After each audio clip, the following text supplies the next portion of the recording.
Hello everyone, welcome back to my channel. पिछले video में हमने इस chapter locating places on the earth जो चैप्टर है चैप्टर नंबर 1 क्लास 6 का, इसका हमने पार्ट 1 देखा था। हमने कंपोनेंट्स ऑफ द मैप वाले टॉपिक तक कंप्लीट कर लिया था। हम आज इसके आगे पढ़ने वाले हैं। Mapping the earth. Mapping the earth is a little more difficult because our planet is not a flat surface. जो हमारा अर्थ है उसको मैप करना थोड़ा सा डिफ़िकल्ट है क्योंकि हमारा जो प्लैनेट है वो फ्लैट सरफेस का नहीं है। मतलब हमारा, हम लोगों ने पहले ही डिस्कस किया था, हमारा प्लैनेट कैसा है, स्फेरिकल है, फ्लैट नहीं है। इस वजह से क्या होता है, जो हम अर्थ का जब हम मैप बनाते हैं तो ये थोड़ा सा डिफ़िकल्ट होता है। It nearly has the shape of a sphere. हमारा जो अर्थ है उसका शेप कैसा है, नियरली, अप्रोक्सीमेटली स्पेयर जैसा ही इसका शेप है। We say nearly because it is not a perfect sphere but is slightly flattened at the poles. हम इसको नियरली स्पेयर इसलिए बोलते हैं क्योंकि ये परफेक्ट स्पेरिकल नहीं है। जैसे आपका टेनिस बॉल देखा होगा, आपने क्रिकेट बॉल देखा होगा, एग्जैक्टली वैसा नहीं है, बल्कि ये पोल्स के साइड में कैसा है, थोड़ा सा फ्लैट है। दोनों पोल्स के आसपास ये कैसा है, थोड़ा सा फ्लैट है। However, in practice we will consider it to be spherical. लेकिन प्रैक्टिस में हम इसको कंसिडर कर लेते हैं कि ये स्पेरिकल है। Representing a sphere accurately on a flat sheet of paper is not possible. एक स्पेयर को एक फ्लैट शीट ऑफ पेपर में रिप्रेजेंट करना पॉसिबल नहीं है। To understand why, peel an orange in such a way that you have just 3 or 4 large pieces of the skin. Then try and flatten them on a table. अब इसको आज समझने के लिए कि ऐसा क्यों है कि हमारा जो अर्थ है वो स्पेरिकल है लेकिन हम उसको मैप नहीं कर सकते, उसको इजीली हम उसकी मैपिंग नहीं कर सकते। उसको समझने के लिए एक एग्जांपल लेते हैं। आपको ऑरेंज को क्या करना है, पील करना है। ऑरेंज को छीलना है और उसके जो छिलका है, उसका जो पील है, उसको बड़े बड़े 3 या 4 लार्ज पीसेस में आपको उसका स्किन को पील करना है। उसके बाद उसको टेबल पे फ्लैट लगाना है। आप देखेंगे कि इसको आप टेबल पे फ्लैट नहीं बना पाएंगे बिना उसके एजेस को टियर किए। जब आप उसको फ्लैट करेंगे तो क्या होगा, उस फ्लैट करने की वजह से जो उसके जो एजेस हैं, जो हमारा ऑरेंज का स्किन का जो एज है वो क्या हो जाएगा, टियर हो जाएगा। ये इसी तरीके से हमारा अर्थ भी कैसा है, स्पेरिकल है, जिसके वजह से हम उसको अच्छे से मैप फ्लैट सरफेस में नहीं कर पाते हैं। Now consider a globe, which is a sphere on which a map is drawn. अब हम ग्लोब को कंसिडर करते हैं। ग्लोब क्या होता है, एक स्पेयर होता है जिसमें मैप को ड्रॉ किया गया होता है। ये जो मैप है ये अर्थ का भी मैप हो सकता है, मून का भी मैप हो सकता है, प्लैनेट मार्स का भी मैप हो सकता है, किसी स्टार का भी मैप हो सकता है, कॉन्स्टेलेशन का भी मैप हो सकता है। The physical object, like the one shown in the drawing on the next page, is a sphere that is generally made of metal, plastic और cardboard. ग्लोब क्या होता है, एक फिजिकल ऑब्जेक्ट होता है जो कि क्या होता है, एक स्पेयर होता है जो जनरली किससे मिलकर बना हुआ होता है, या तो मेटल का होता है, प्लास्टिक का होता है या कार्डबोर्ड का होता है। ये इमेज दी गई है आपकी ग्लोब की, ये ग्लोब की इमेज है, आप देख रहे होंगे। ये कैसा है, स्पेरिकल है, बॉल के शेप का है। आमतौर पर ये कौन कौन सी चीज़ों की बनी हुई होती है, या तो कार्डबोर्ड की, या तो प्लास्टिक की, या तो मेटल की। आपने ग्लोब को अपने स्कूल में, या हो सकता है आपके घर में भी ग्लोब रखी हुई हो, तो आप उसको देख सकते हैं। Here we will study the globe representing the Earth's geography. अभी हम जो ग्लोब के बारे में पढ़ने वाले हैं उसमें कौन से चीज़ों को दर्शाया गया है, कौन सी चीज़ों को रिप्रेजेंट किया गया है, अर्थ के ज्योग्राफी को रिप्रेजेंट किया गया है। Because the globe and the earth have the same spherical shape, a globe will better represent the geography of the earth than a flat map. क्योंकि ग्लोब और अर्थ दोनों कैसे हैं, स्पेरिकल होते हैं शेप में, इसलिए जो ग्लोब है वो अर्थ के ज्योग्राफी को बेटर रिप्रेजेंट करेगा, ना कि एक फ्लैट मैप। आई होप आपको ये चीज़ समझ में आ गई होगी। क्योंकि हमारी जो अर्थ है वो भी स्पेरिकल है और जो हमारा ग्लोब है वो भी स्पेरिकल है, इस वजह से जब हमें ज्योग्राफी को रिप्रेजेंट कराना है तो मैप के बजाय ज़्यादा ईजियर या ज़्यादा कन्वीनियंट या ज़्यादा अच्छा बेटर हम किस में रिप्रेजेंट कर सकते हैं, ग्लोब में रिप्रेजेंट कर सकते हैं हमारे अर्थ के ज्योग्राफी को। Let us now explore some of its features. अब हम इसके कुछ फीचर्स को समझने वाले हैं। Understanding coordinates. Imagine a big market in a city or town with neat rows of shops all the same size. आपको एक बड़े से मार्केट के बारे में इमेजिन करना है जो कि एक सिटी में या टाउन में है, जहाँ पे क्या है, नीट रोज है। नीट क्या है, हमारे रोज हैं शॉप्स के, और सारे के सारे क्या हैं, सेम साइज के। जो रोज है शॉप्स के वो क्या है, काफ़ी नीटली हैं, और उस सारे के सारे रोज क्या है, सेम साइज के हैं। You want to meet a friend at a stationery shop inside the market. आपको अपने फ्रेंड से मिलना है एक स्टेशनरी शॉप के पास में, but your friend does not know where the shop is. लेकिन आपके जो फ्रेंड है, आपको स्टेशनरी शॉप के पास मिलना है अपने दोस्त से, लेकिन आपका जो फ्रेंड है उनको पता ही नहीं है कि शॉप कहाँ है, राइट। आप एक मार्केट में गए हो, आपको अपने फ्रेंड से मिलना है, लेकिन आपको पता ही नहीं है कि शॉप है कहाँ। So you would give directions like meet me at 6 PM at the 7th shop in the 5th row from the entrance। तो आप अपनी दोस्त को कैसे डायरेक्शन दोगे, क्योंकि दोस्त को पता ही नहीं है कहाँ पे जो हमारा शॉप है जहाँ पे हम मिलने वाले हैं। तो हम अपने दोस्त को कैसे डायरेक्शन देंगे कि मुझसे 6 बजे मिलो, 7th शॉप होना चाहिए, जो 5th रो का जो 7th शॉप है जो एंट्रांस के पास है, वहाँ पे आप आके मेरे से मिलो। This will allow your friend to precisely determine your location. इस तरीके से क्या होगा, आपका जो फ्रेंड है उनको एग्जैक्ट लोकेशन पता चलेगा कि आप कौन से शॉप के पास मिलने वाले हो। कैसे पता चलेगा कि आपको, आपके जो फ्रेंड है उनको कहाँ आना है, 5th रो पे जाना है, और 5th रो का जो 7th शॉप है वहाँ पे मिलना है, और वो शॉप कहाँ है, एंट्रेंस से 5th रो होना चाहिए, राइट। और आपने टाइम भी दे दिया, तो इससे क्या होगा, इजीली वो उस शॉप को फाइंड कर पाएगा। Now consider a chess board. अब हम एक चेस बोर्ड को कंसिडर करने वाले हैं। To record moves by advanced players, letters are placed alongside the main pieces from A to H. See the image and numbers from 1 to 8 in between the two sides. So advanced players क्या करते हैं, moves को record करने के लिए main pieces के side में क्या होता है, A to H लेटर दोनों साइड दिए होते हैं, और इन दोनों साइड के बीच वाला जो है कॉलम, वहाँ पे 1 to 8 दोनों साइड में प्लेस्ड होते हैं। This system allows players to mark each square and record every move. ये जो स्टेप है A to H और 1 to 8, ये जो सिस्टम है, इससे क्या होता है, जो प्लेयर्स हैं वो अपने हर एक स्क्वायर को मार्क कर पाते हैं और हर एक मूव को भी रिकॉर्ड कर पाते हैं। Here the white side has just opened the game by moving the queen's pawn 2 squares forward, a very common opening। यहाँ पे जो व्हाइट साइड है उन्होंने अपने पॉन को मूव किया है 2 स्क्वायर्स फॉरवर्ड मूव किया है, और ये कौन सा साइड का पॉन है, क्वीन साइड का पॉन है, और ये क्या है, आमतौर पर काफ़ी कॉमन ओपनिंग होती है।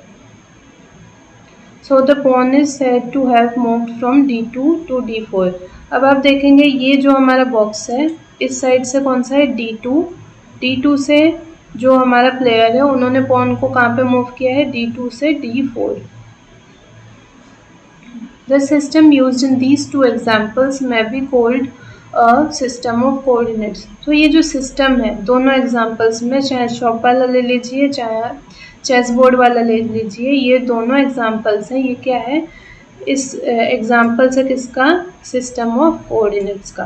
Thanks to their two coordinates the stationery shop as well as the chess square on the chess board can be precisely determined.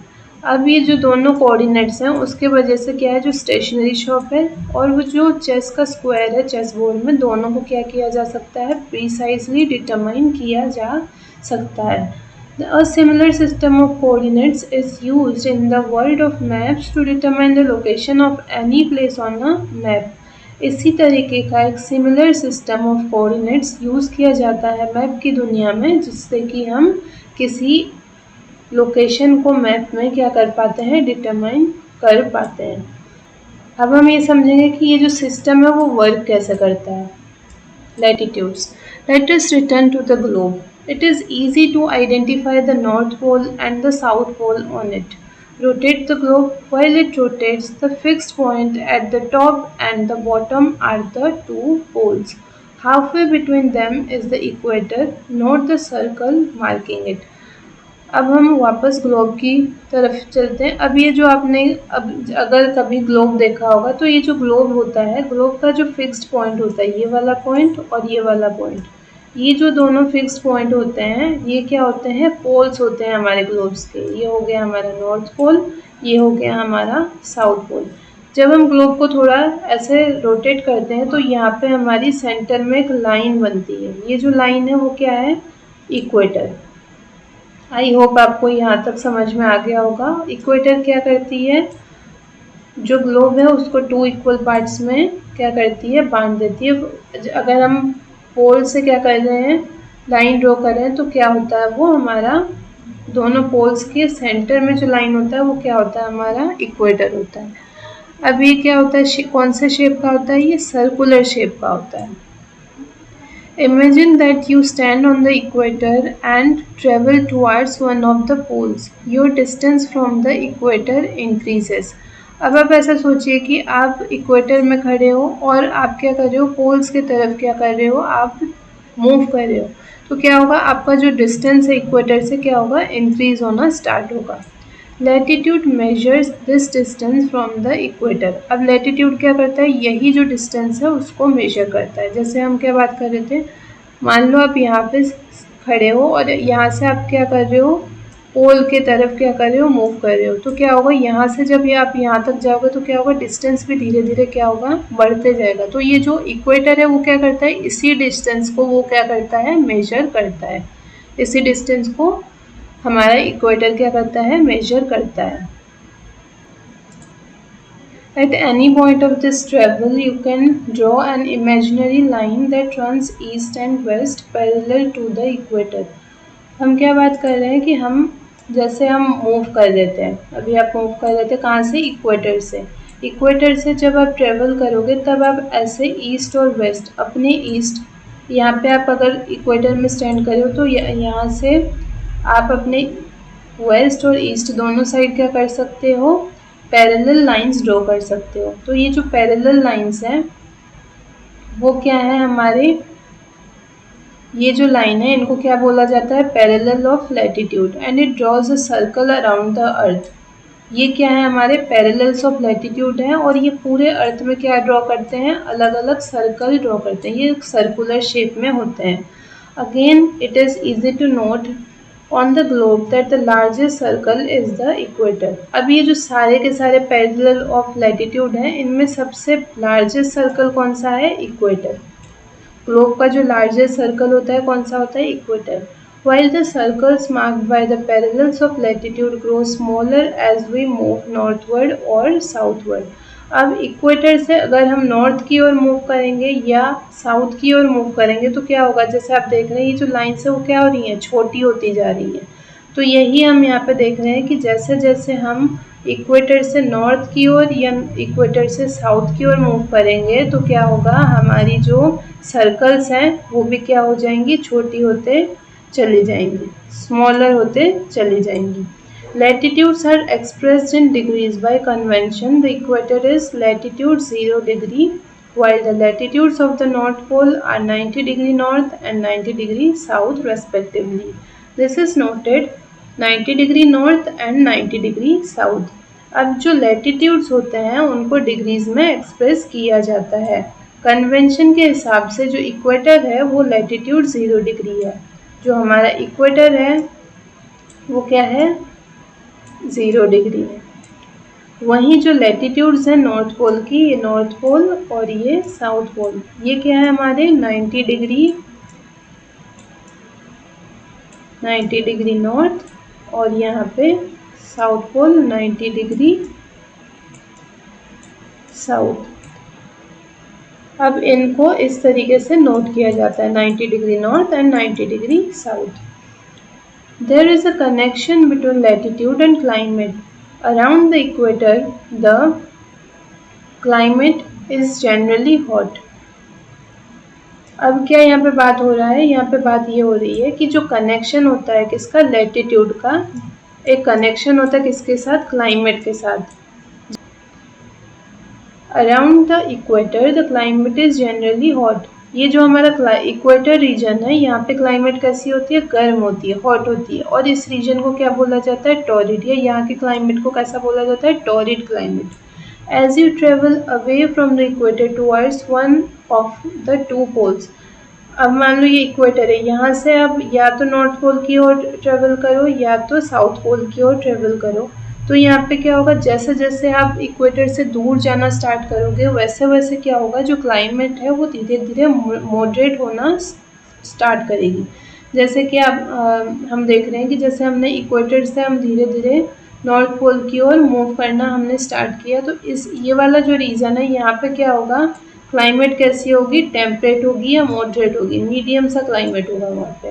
और जैसे जैसे हम नॉर्थ पोल के पास पहुँचना स्टार्ट करेंगे, नॉर्थ पोल का ये वाला जो रीजन है यहाँ पे जैसे जैसे हम पहुँचना स्टार्ट करेंगे तो क्या होगा, जो क्लाइमेट है धीरे धीरे कोल्ड होना स्टार्ट करेगी या फ्रिजिड क्लाइमेट होगा यहाँ पे।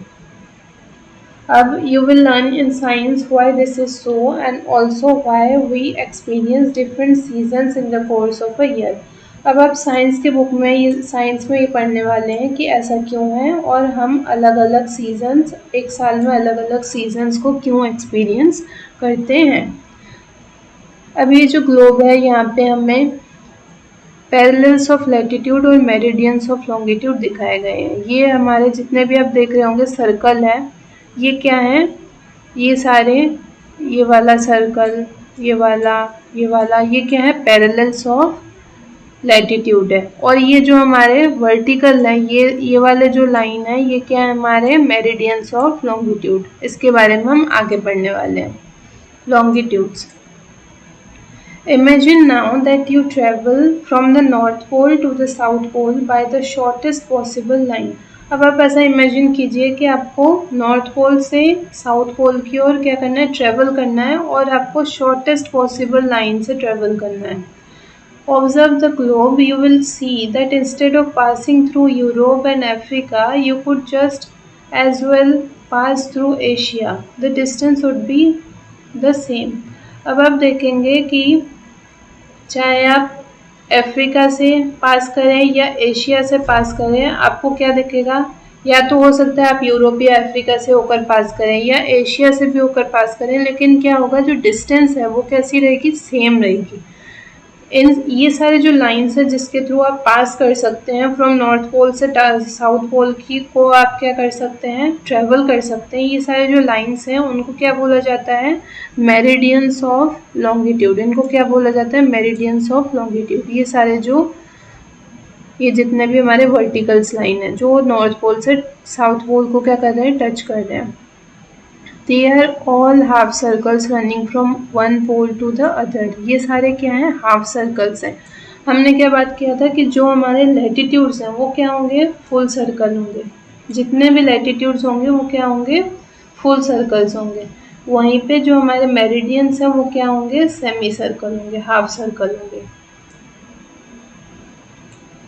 You will also learn in science that the earth spins on its axis। आप साइंस में ये भी पढ़ोगे कि जो हमारा अर्थ है वो अपने एक्सिस पे क्या करता है, स्पिन करता है। To put it simply, let's place a desk lamp a little away from our globe, focused on it, and imagine that this is the sun illuminating the earth। ऐसा समझ लीजिए कि जैसे कि ये मान लो हमारा क्या है, ये हमारा ग्लोब है और यहाँ पे हमने एक डेस्क लैम्प को क्या किया, फिक्स किया। डेस्क लैम्प को हमने यहाँ पे फिक्स किया और हम ऐसा समझ लेते हैं कि जो ये हमारा डेस्क लैम्प है ये क्या है, सन है जो हमारे अर्थ को क्या कर रही है, इल्यूमिनेट कर रही है, रोशनी दे रही है।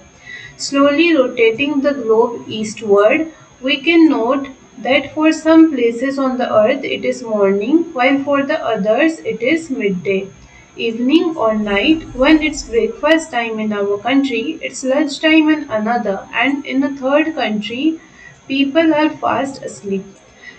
हमें क्या करना है, ग्लोब को धीरे धीरे क्या करना है, ईस्ट वर्ड रोटेट करना है। तो जब हम ईस्ट वर्ड रोटेट करेंगे तब हमें क्या पता चलेगा कि ये जो सन है, सन की जो रेज है फॉल जहाँ पे कर रही है उसके अपोजिट साइड क्या है, सन की जो लाइट है वो क्या कर रही है, वो पहुंच नहीं पा रही है उस रीजन पे। तो उस रीजन पे क्या हो सकता है कि वहाँ पे इवनिंग हो, या हो सकता है वहाँ पे नाइट हो। और जहाँ पे रोशनी जा रही है तो वहाँ पे क्या हो सकता है, जैसे मान लो यहाँ पे रोशनी हमारी फॉल कर रही है, तो हो सकता है यहाँ पे हमारी मॉर्निंग हो, यहाँ पे थोड़ा लेट पहुंचेगा तो इस रीजन पे क्या हो, आफ्टरनून हो। फिर यहाँ पे जो हाइंडर साइड है, जो जिस रीजन पे हमारी जो बिहाइंड रीजन है वहाँ पे क्या है, हो सकता है कि इवनिंग हो, और उसका जो एकदम ही अपोजिट साइड है वहाँ पे क्या हो सकता है कि उस टाइम वहाँ पे नाइट टाइम हो, रात हो।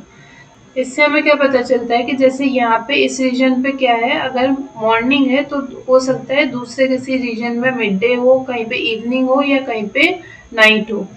कहीं अगर मान लो हमारी कंट्री पे क्या है, ब्रेकफास्ट टाइम है, तो हो सकता है दूसरे कंट्री में लंच टाइम हो, या दूसरे किसी तीसरे कंट्री में क्या हो, लोग सो रहे हो, मतलब ये नाइट टाइम भी हो सकता है। That is why measuring the longitude of a place That is why by measuring the longitude of a place, we will also be measuring the time at that place. Let us see how.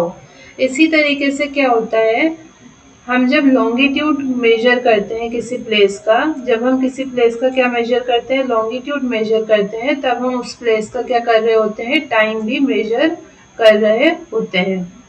अब हम ये देखेंगे कि ये कैसे होता है। To measure longitudes we need to define a reference point for the prime meridian. अब लॉन्गिट्यूड्स को मेजर करने के लिए हमें एक रेफरेंस पॉइंट को डिफाइन करना बहुत ज़रूरी होता है, और ये रेफरेंस पॉइंट कौन सा है, प्राइम मेरिडियन। रेफरेंस पॉइंट कौन सा है हमारा टाइम मेजरमेंट के लिए इम्पोर्टेंट, या लॉन्गिट्यूड के मेजरमेंट के लिए इम्पोर्टेंट रेफरेंस पॉइंट कौन सा है, प्राइम मेरिडियन।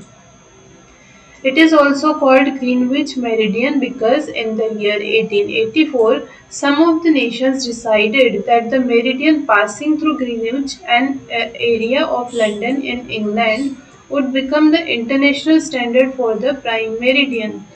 ये जो हमारा प्राइम मेरिडियन है इसको ग्रीनविच मेरिडियन भी कहा जाता है, क्योंकि जो साल था हमारा 1884, इस ईयर में क्या हुआ था, बहुत सारे जो नेशंस है, कुछ नेशंस ने ये डिसाइड किया था कि ये जो मेरिडियन है, जो मेरिडियन कहाँ से पास हो रही है, ग्रीनविच, जो कि एक एरिया है लंदन का जो इंग्लैंड में है, वहाँ से ये जो मेरिडियन क्या हो रही है, पास हो रही है, इसको इंटरनेशनल स्टैंडर्ड के तौर पे यूज़ किया जाएगा। किसके लिए, प्राइम मेरिडियन के लिए। It is marked as 0 degree longitude, इसका लॉन्गिट्यूड क्या है, 0 degree. Just as latitude is a measure of the distance from the equator if you travel towards one of the poles, longitude is a measure of the distance from the prime meridian if you travel along the equator. हम यहाँ पे क्या देख रहे हैं, जैसे कि latitude क्या होता है, अगर हम इक्वेटर से मूव करेंगे पोल्स की तरफ, तो हमारा क्या है, ये हमारा मेजर है डिस्टेंस का। हमारा लेटीट्यूड क्या है, इक्वेटर से हम पोल की तरफ जब हम क्या करते हैं, मूव करते हैं, तो ये हमारा क्या मेजर करता है, डिस्टेंस को मेजर करता है, कौन, लेटीट्यूड।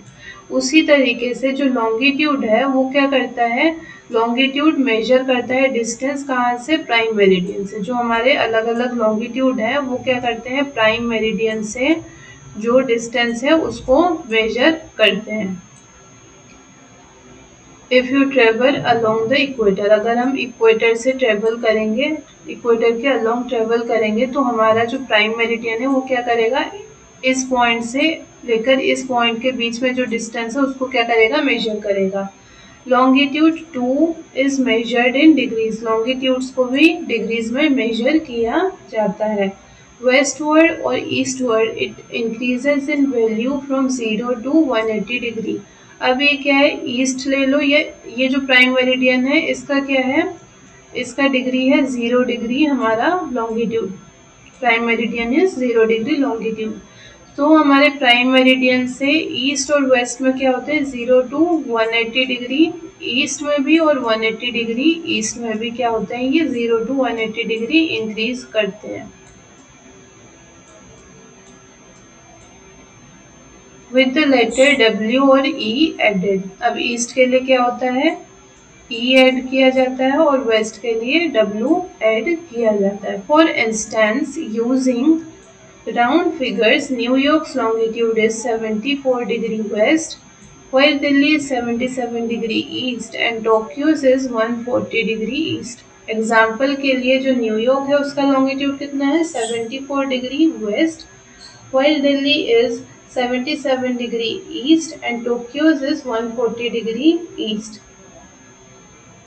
आई होप आपको यहाँ तक अच्छे से समझ में आ गया होगा। Don't miss out. As you can see, the globe of meridians of longitudes 180 degree west and 180 degree east are the same longitude. So the longitude is noted 180 degree, omitted the letter W or E.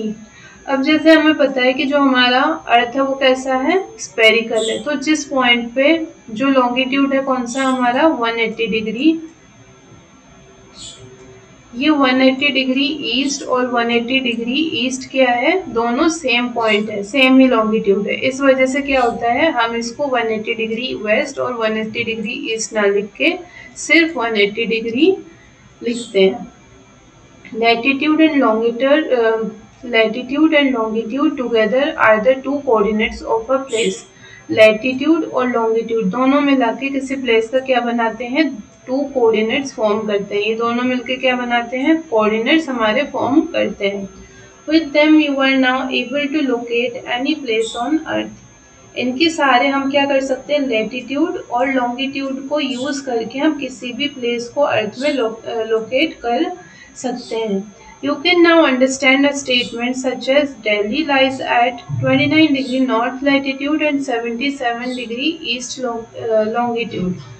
अब हम latitude और longitude दोनों को use करके क्या कर सकते हैं, किसी भी प्लेस का हम क्या कर सकते हैं, लोकेशन को क्या कर सकते हैं, हम लोकेट कर सकते हैं।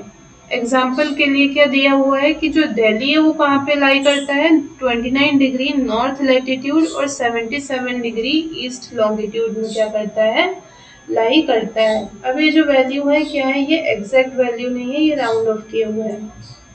Figure 1.3 on page 15 shows the parallels of latitude and the meridians of longitude together on the globe as blue lines. अब आप देखेंगे ये जो इमेज है हमारी, इस इमेज में क्या शो किया गया है, एक ही इमेज में हमारी ये parallels of latitude plus meridians of longitude दिखाए गए हैं और ये क्या बनाते हैं, हमारे ग्रिड्स फॉर्म कर रहे हैं। जैसे आप देख रहे हो ऐसे ग्रिड्स हमारे फॉर्म कर रहे हैं पूरे ग्लोब में। इस वजह से ये जो पैरेलल्स ऑफ लैटिट्यूड और मेरिडियंस ऑफ लॉन्गिट्यूड को मिला के क्या बोला जाता है, इनको ग्रिड लाइन भी, these are also called as grid lines, इसको ग्रिड लाइंस भी बोला जाता है।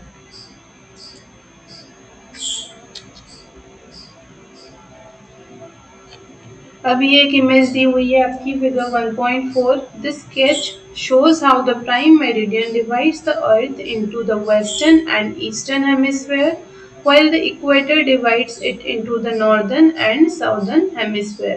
अब आप ये देखेंगे ये हमारा ग्रीनविच मेरिडियन है, प्राइम मेरिडियन है और ये हमारी इक्वेटर है। जो हमारा ग्रीनविच मेरिडियन है और प्राइम मेरिडियन है वो क्या करती है, हमारे अर्थ को टू पार्ट्स में डिवाइड करती है, वेस्टर्न और ईस्टर्न हेमिस्फेयर में टू इक्वल पार्ट्स में डिवाइड करती है। वहीं पे जो हमारा इक्वेटर है वो टू हेमिस्फेयर में हमारे अर्थ को डिवाइड करती है, कौन कौन से, northern and southern hemisphere. Don't miss out, the Greenwich meridian is not the first prime meridian. जो ग्रीनविच मेरिडियन है वो पहला प्राइम मेरिडियन नहीं है। There were others in the past, इससे पहले भी कुछ दूसरे मेरिडियंस रह चुके हैं, दूसरे प्राइम मेरिडियंस रह चुके हैं। In fact many centuries before Europe India had a prime meridian of its own.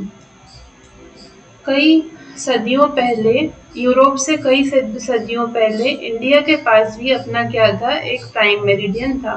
It was called मध्य रेखा। इसका नाम क्या था, इसका नाम था मध्य रेखा और मिडल लाइन। और ये किसके थ्रू होके पास होता था, ये सिटी जो है उज्जैनी, टुडेज उज्जैन जो है हमारा एमपी में सिचुएटेड है, इस रीजन से होकर ये पास होता था। which was a reputed center for astronomy over many centuries। ये किस चीज़ का सेंटर था? ये एस्ट्रोनॉमी का सेंटर था। काफ़ी सेंचुरीज तक ये फेमस था किस as a astronomy centre. Varamir, a famous astronomer, lived and worked there some 1500 years ago. लगभग 1500 साल पहले वारामीर एक जो फेमस एस्ट्रोनॉमर है वो उज्जैनी में रहते थे और वहाँ पे उन्होंने काम भी किया था। Indian astronomers were aware of concepts of latitude and longitude, including the need for a zero or prime meridian. जो हमारे इंडिया के जो एस्ट्रोनॉमर थे वो ये जो कॉन्सेप्ट है लैटिट्यूड और लॉन्गिट्यूड, इस कॉन्सेप्ट से वो क्या थे, परिचित थे, उनको इनके बारे में अच्छे से पता था और उन्हें जो जीरो और प्राइम मेरिडियन की नीड है उसके बारे में भी उन्हें था।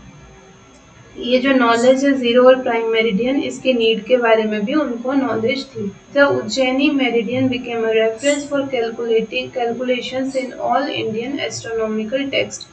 जितने भी हमारे इंडियन एस्ट्रोनॉमिकल टेक्स्ट हैं उसमें जो उज्जैनी मेरिडियन है वो रेफरेंस पॉइंट बना था किसके लिए, कैलकुलेशंस के लिए।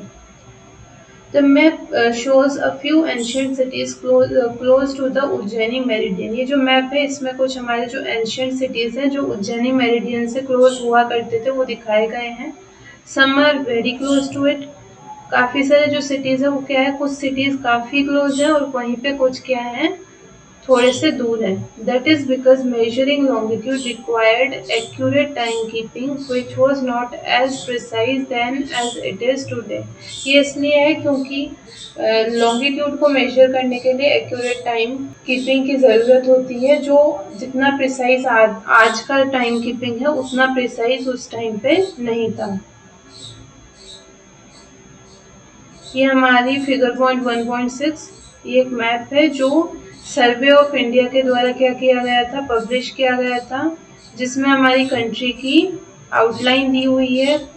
कुछ हमारे पैरेलल्स ऑफ लैटिट्यूड शो किए गए हैं जो कि कितना है 8 degree north to 37 degree north और लॉन्गिट्यूड्स कितना है 68 degree east to 97 degree east.